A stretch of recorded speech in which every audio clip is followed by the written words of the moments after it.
for the most part, right? So, depends on the level of detail and so on, but it is misguided economics. It's misguided market forces. It's basically incentives pointing in the wrong direction. Okay, the solution, as it were, is fixing just that, guiding incentives in the right direction. So yeah, economics is at the heart, at the core of the problem. It's at the core of the solution as well. Climate is uncertain, which is worse than just Mhm. being risky. Unfortunately, for the rest of us, right? When we say this in English, uncertainty often invokes this, oh, let's wait and see. Whereas risk immediately invokes, oh, we need to mitigate, which probably even has the right? Like mitigating climate, that's exactly what we need to do. So yes, I'm with you. It's a risk management problem. It's an uncertainty management problem, to put it even in sort of higher scientific terms.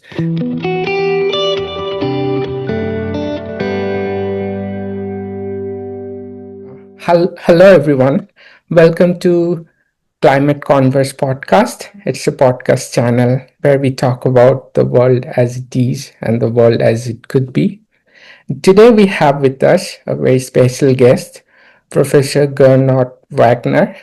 Uh, he's a climate economist at the Columbia School of Business, and his work sits at the intersection of climate risks, technology, and policy, especially how we make decisions when the stakes are enormous, the uncertainties are real, and the cost of delay compound over time. He has authored 6 books, including Climate Shock, which frames climate change not as a slow moving problem, but as a risk management problem. And his very recent book, which I happened to read at the NYU library, on geoengineering, the gamble. It looked at the carbon removal and solar geoengineering, the potential, the dangers, and the hard governance question that follows. So, Gernot, before joining Columbia, you also taught at NYU and Harvard. And uh, I want to welcome you to the podcast. Thanks for having me. So I want to start by asking some naive question.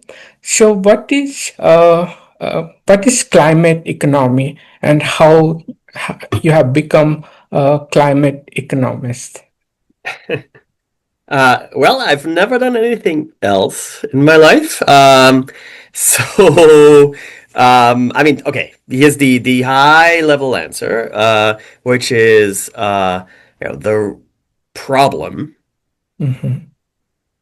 that's causing climate change for the most part, right? So, depends on the level of detail and so on, but it is misguided economics. It's misguided market forces.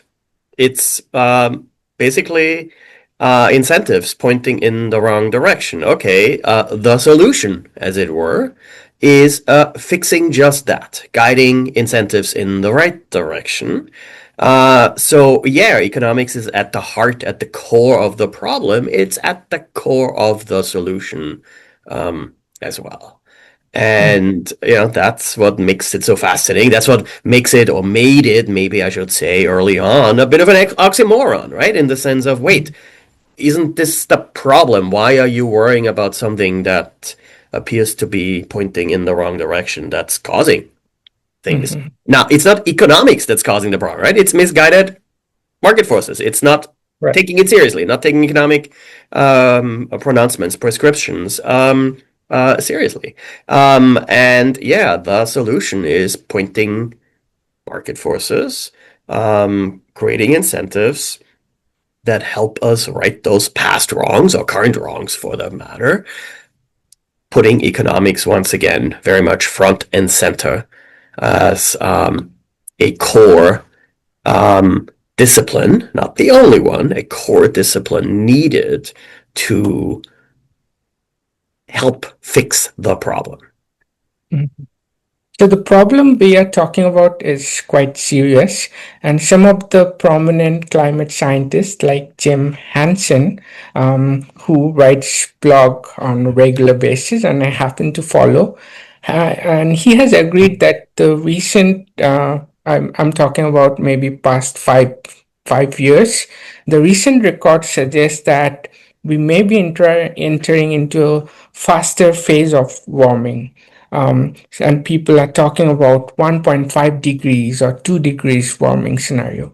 So I want to ask you, as an economist, what those numbers mean to you, what those number implies. So I mean, yes, right. So it turns out that things are getting worse faster than most people realize, to put it in high level terms. And yes, Jim Hansen has certainly been out there very, very early on warning us of the problem in the 70s and 80s, and he's still at it. Yeah, it does turn out that there are a faster than expected, faster than predicted um, temperature increases noticeable in our observation, simply by reading the temperatures off off a thermostat. And some of that, at least, is not quite fully explainable given past predictions, right? And I think that that's fair to say. And yes, once again, it's the uncertainties driving not everything, but lots of the problem here. I think the basic conclusion must be that, things are getting worse faster than most, including scientists, Mhm. appreciate. We've got to get our act together sooner rather than later. And, coming back to climate economics once again, and in some sense, the quote unquote solutions or what to do. The mandate to, therefore, frankly, take climate risk seriously, step one. And step Mhm. two, increase our level of ambition, ramp it up dramatically based on risks getting worse and worse quicker than predicted only a few years ago by science. That mandate is certainly there, right? So, what wakes me up and what gets me up in the morning, right? It's like the urgency of the problem is pretty darn clear. I think maybe the added bit here is all too often. Not you, of course, but sort of general conversation often points to the uncertainties Mhm. as a reason to not act yet, right? Wait and see. We don't know enough. And of course, that is really, really dangerous, right? The uncertainties, the risks point us in one and only one direction. So it's essentially a management problem, is it? It is. Right? Um, And risk management, of course, right? So I want to diminish it either, right? Of course.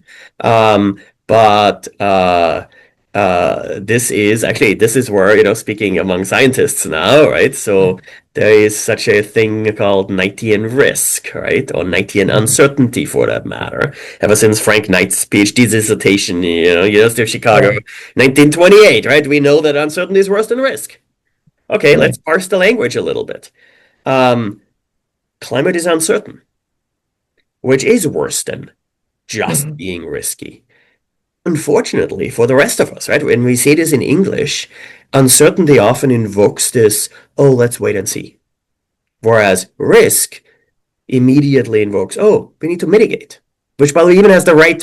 Like mitigating climate, that's exactly what we need to do. So yes, I'm with you. It's a risk management problem. It's an uncertainty management problem, to put it even in sort of higher scientific terms. And now the big question is, how does us talking about this without equations turn people on to actually wanting to do something about it, wanting to act? So, what do you think the present problem is? Is it more on the economic side or is it more on the political side? Like we have a lot of technologies which are in place, like renewables, but then we also need investors and also a lot of companies to popularize it, to make it at larger scale so that everyone would start using it. So, where do you stand? Like, what what do you think it is? Okay, I mean it's both, of course. At the end of the day, and maybe let me try this on you. Yeah, there's a somewhat more optimistic version here, which is to say that we are, in fact, when I say we, right, the Mhm, world, um, entrepreneurs and so on, are making rapid progress on the solution side of things, mhm, right? And this is not solar geoengineering. This is solar engineering, solar panels, right? right. Okay. I mean, boring, been around and so on for a while. Well, 40 years ago, 100 times as expensive as today. 10 years ago, 12 years ago, 10 times as expensive as today, Mhm, right? So cheap these days that, Germans are installing them as garden fences, right? Vertically. right. Not because that's the best way to put the panel, but, it's almost as cheap as wood. Might as well. Mhm, Um, and yeah, this is part of the other side here, right? And not just solar panels, batteries, electric vehicles by extension, induction stoves, heat pumps, right? The technologies helping us fix the problem are getting so much better so quickly that I'm not going to sit here and say the problem has been solved, right? Let's move on. Of course not. Or for that matter, the power sector problem alone has been solved. No, now we are looking at many, many other political factors, barriers, and so on. Even costless mitigation has costs, mhm, has barriers that need to be overcome. It takes policy, of course. But, right, the optimistic version here is, in fact, look, those technologies, solar panels, batteries, heat pumps, induction stoves, and so on, can only get better and cheaper over time. right. Right? They are technologies. If the old version were better, cheaper, we would just be using that. Right? So the new version, of course, is going to be better and cheaper. What are they competing against? Commodities, coal, oil, gas, which Mhm, have always fluctuated, can only fluctuate. Right? Every 10 years, some autocrat somewhere blows a fuse, invades another country, gas prices spike, oil prices spike, and so on. What's the answer to avoid those episodes? What's the answer to avoid those geopolitical shocks, those fossilflation periods? To get off fossil fuels. The right. answer are those technologies, right? And that's the optimum. Now, there are immediately lots of questions, okay, critical minerals and so on, right? But, well, the fundamentals, the basic market forces pushing us in the right direction here, aided by policy, aided by industrial policy, and we need much, much more of that, of course. Um, in fact, do paint a somewhat more optimistic, balanced at least, picture that once again, no, we're not solving climate change, not at the rate that is needed. But there are clear signs that none of this is if, it is when. Mhm. Um, so, um, to follow that, you worked a lot on geoengineering and especially geoengineering interventions, which some people might find a bit unsettling. But for someone new So do to I, hopefully, right? But yes. Um, I mean, same for me. Like when I would go present, even at Quran, like there are so many questions about it. This is something new, and uh, so there's two way to look at things. Either you change yourself, your behavior, or you do as you go, and you try to do engineering at a much larger scale. So And may I just, sorry, not to interrupt you, but may I just say immediately again, Yeah, this is not either or. It can't be. All right. yeah. Of course it is yes and in many ways, geoengineering, right, drives all of that to an extreme where, yes, now it is about, right, oh, is there this techno-fix that's going to save us? Short answer, no, not a solution. Ought it be part of the So broader if we climate if you could policy? define geoengineering a little bit so that our viewers can Happy to. follow. So okay, so it's lots of things to lots of people, and by the way, there are sort of two broad categories that should not be conflated, but often are. Um, Carbon geoengineering, carbon removal, taking CO2 out of the atmosphere. Yes, we should do that. In many ways, that's just expensive mitigation, and maybe not that expensive a mitigation, but we need to do that, right? The other, what really most people talk about when they say geoengineering, is solar geoengineering, solar radiation management, albedo modification. Lots of terms for this, which also already tells you a little bit about, right, the unsettling nature. You can't even agree on what to call it. It is a radical, uh, fast, potentially, um, potentially very, very cheap, at least in the narrow sense of the cost of doing it, intervention at a planetary scale that basically attempts to lower temperatures, global average temperatures, without tackling the root cause, without tackling CO2 in the atmosphere, but by, for example, one of the most prominent methods, deliberately injecting stratospheric aerosols, tiny reflective particles, pollution into the upper atmosphere, the stratosphere, in an attempt to reflect energy, sunlight back into space, and lower temperatures um, down here where we live on the surface. Okay, how do we know that works? In principle, at least, volcanoes have been doing it forever.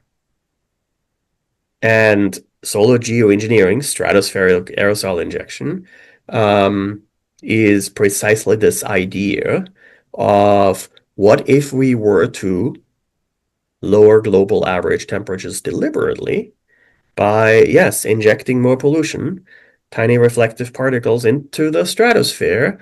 Um, should that be studied? I would say yes.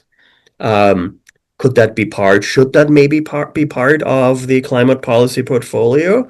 I would also say qualified. Yes, we need to do more work, but could it be? Definitely, it could. Should it be? That's frankly the big, big question. Is that why you put the word gamble on the title of your book, Uh, Geoengineering? yes, I mean, yes, it is, and maybe this also hints at um, how to think about this solar geoengineering or potential intervention. It's about risks. It's about risk trade-offs, right? Climate risks, climate uncertainties. Okay, there are risks associated with potential solar geoengineering intervention. So it is not about, right, the net benefits. In many ways, the net benefits are so large based on the calculations scientists we are able to do at this point, that yeah, it sort of it checks that box, right? So potential large benefits, um, relatively speaking, in a narrow sense of the engineering costs, very low costs. That's not the right decision criteria. It ought to be comparing the risks of unmitigated climate change with the potential risks of a solar geoengineering approach. So when we talk about climate mitigation, one word that often comes, which is free rider problems. So now, when you're doing any kind of large scale interventions, unless you have some instant like feedback, or like if you are not gaining something at that instant, the large like enterprise won't be so much interested in doing so. Don't you think? Like if you are putting sulfur or sulfate up in the uh, on top of the atmosphere, Mhm. it costs a lot of money. So someone would ask, uh, why should we invest? And because the Why effect, should we invest in cutting CO2 emissions in the first place, right? yeah, Is that's it. why Yeah. not the other Yeah, uh, I mean, frankly, so advantage? you've just pointed your finger, put your finger on, frankly, one of the more, I would say, important risks, which is not about the physical risks. Yes, they are there too, of course, um, but a risk that often comes under the heading of moral hazard, Mhm, right? Us right now talking about solar geoengineering means we're not talking about solar engineering. Right? mhm, We're currently spending our time talking about potential solar geoengineering intervention. We're not talking about the importance of cutting the gas line to your home, right? And electrifying and so on. Yeah, that poses one of the more important risks, as in it creates the sort of incentive, potentially, for right, the fossil fuel industry to keep going the way they're going because they say, look, there's this techno fix. We don't need to change our ways. We don't need to do anything. That's a real danger. Now, okay, there's a couple of things here, right? So on the one hand, first, maybe the fossil fuel industry does not need this particular excuse mhm. to not want to do enough about climate change, right? So it turns out there are plenty of other reasons slash excuses. Um, Right. uh, so, solar engineering, yes, but, get in line, right? So this is not the primary reason why Saudi Aramco is making $35 billion a quarter in profits, right? It turns out. Um, therefore it's not the biggest stumbling block either, I would say. Now, that said, and maybe this is really the where this moral hazard feature comes in of solar geoengineering. Um, Solar geoengineering clearly is not unique in having this moral hazard feature. So us pointing to solar geoengineering and this moral hazard allows us to then also analyze other technologies that have a flavor of that phenomenon and are at least as important in the climate conversation, either because they are real technologies that ought to be studied, R&D funding and so on, and possibly looking toward deployment. Um, Mm. at the same time, there are technologies that are used as an excuse not to act today, right? And I'm thinking of um, things like fusion or green hydrogen or whatever your favorite topic is, or in some sense, excuse, right? So, here are the solar panels. We should install them right now, and the batteries and the wind turbines and electrification measures that we can take today. And then in comes the gee whiz erudite attempt at saying, you know what? Don't worry. You don't have to give up your SUV. You don't have to do anything. You don't even have to electrify your SUV. Because this solution out there will save us all, right? Unlimited, uh, cheap, carbon-free electricity. Have you heard of fusion? Right? Mhm. And okay, by the way, we should do research in fusion, of course. But I guess maybe the real punchline here is um, calling fusion a climate technology does this service to climate technologies. It also does this service to fusion, Yeah, right? yeah. And back to solar geoengineering. Yes, one of the main risks of solar geoengineering is that is being presented in one or the other extreme way, as opposed to right the balanced, rational conversation somewhere in the middle that does say, look, let's study it because it could potentially do a lot of good. There are also many risks, and we need to study those too, of course. While at the same time, let's not have solar geoengineering be a distraction from solar engineering, right? Deploying the solar panels and the induction stoves and so on. So there are two different viewpoints to look at things.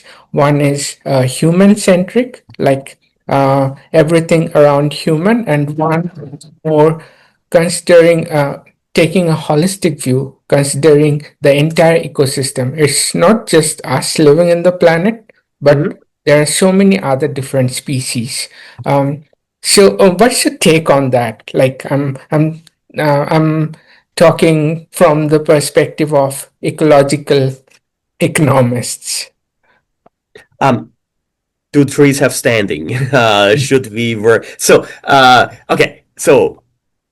Maybe there's a sort of a couple bits here, right? So, first of all, um, I am not too worried about the planet, the rock, surviving climate change, right? The planet, planetary scales. Mhm. We've been through worse.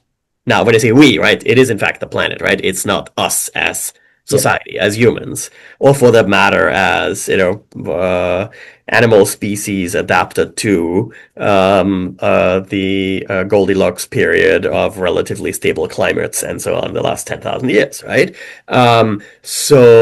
Right, there is that, right? So why am I an environmentalist? Because I care about people. Now, okay, yes, I also care about animals. And yeah, vegetarian check, right? So there's a bit of that, of course. But more importantly, at the end of the day, of course, right, zooming out here, is there a biodiversity crisis in addition to a climate crisis? Yes.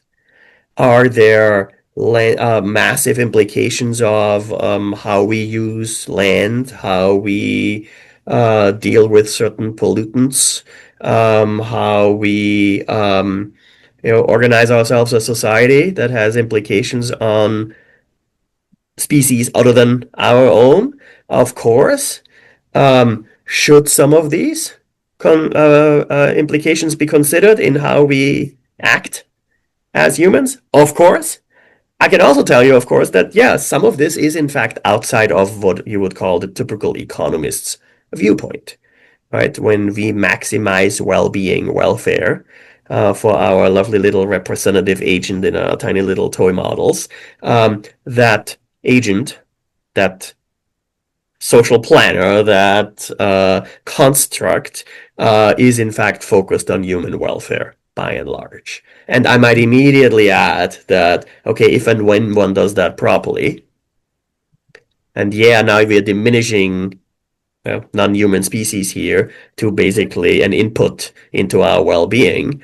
But yeah, the welfare of bees, the welfare of right, species plants, of course, also benefits us.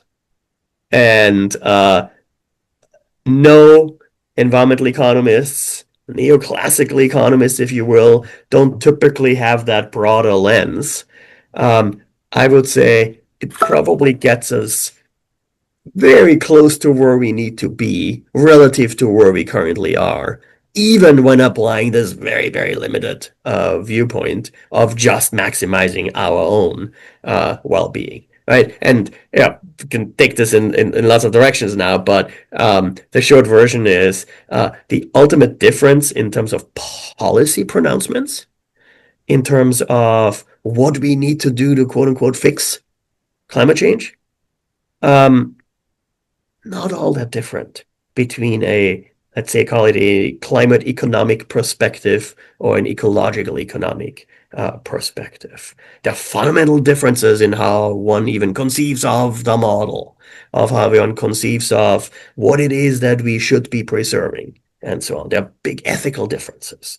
But again, the policy implication, the fact that there's a social cost of carbon, that incentives are wildly misaligned, that we need to redirect market forces, stop some, that some industries ought to, frankly, disappear while others will thrive. These sorts of questions are by and large, or these sets of answers are by and large the same. They are, despite often wildly different perspectives, starting points. We are almost at the end of our conversation. I want to ask you one closing question. Are you more optimistic or pessimistic today than you were 5 years ago? And that comes actually after I watched one of your TED Talk. that was aired 6 years ago, and you Okay. mentioned about the climate risk and what was its implication. So, but how would you answer this question? Um, okay. Well, okay. Um, 5 years ago was February 2021. Right. Joe Biden was president. We were just emerging from a massive public. Right. So there is okay. If you literally very specifically ask about that, right, which I don't think you are, but right, then yeah, right. So there are, we were not about to bomb Iran, right? So the world was a very different place in that sense, right? And yes, there were problems, of course. And a year later, Putin blew a fuse and invaded Ukraine and so on, right? So there's lots of other. Um, but take a step back from the day-to-day political pendulum here. Um, it is certainly true that climate risks have gotten a lot worse, much faster than most of us would have predicted, and that is evident even just in the last 5 years. Mhm. It is also true that some of the solutions, when I say solutions, I don't mean solar geoengineering. I mean, again, heat pumps and solar panels and batteries have gotten faster and better. Cheaper and better, faster than most of us would have thought possible. Um, and that's an uncomfortable position to be in, right? Like, are we quote unquote solving climate change today and we weren't 5 years ago? No. Are we so fast, so quickly, so far going off the deep end without there being any hope whatsoever? No. The answer to that is no, too. Right? Okay, so how do you keep both of those ideas in your mind at the same time? With difficulty. Uh, but I would definitely say with um, a modicum, a shade of optimism that I think is not always evident when you look outside or when you focus too much on just the risks alone. And maybe let me end on this. So there are um, certain, I might call them positive tipping points, right? The socioeconomic tipping points, the sort of things where, um, you know, you look to Texas's deployment of solar PV and batteries, where 5 years ago there was barely any. 10 years ago there was none.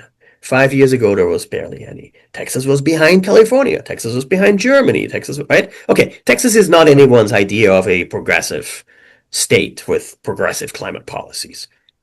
As of a year ago, bit over a year ago, Texas surpassed California total utility scale solar PV installations, and it did so at a rapid exponential clip. While California, right, has been at it for a while, sort Yeah, of linearly, right? Okay, Texas just surged. exactly. Right? Now, I'm not saying Texas, therefore, better climate policies than California. I'm saying that is a hopeful curve to look at, right? And yeah, we see this left and right, right? So there are these exponential pickup curves of climate technologies left and right. Not everything is always pointing in the right direction, right? I don't want to be Orsted right now investing in offshore wind in the US, right? But even there, right? So there are now plenty of problems, plenty of uncertainties. Does this say anything about offshore wind as a technology, as a category? No, it does not. Um, there are problems. There are costs to the current crazy politics, of course.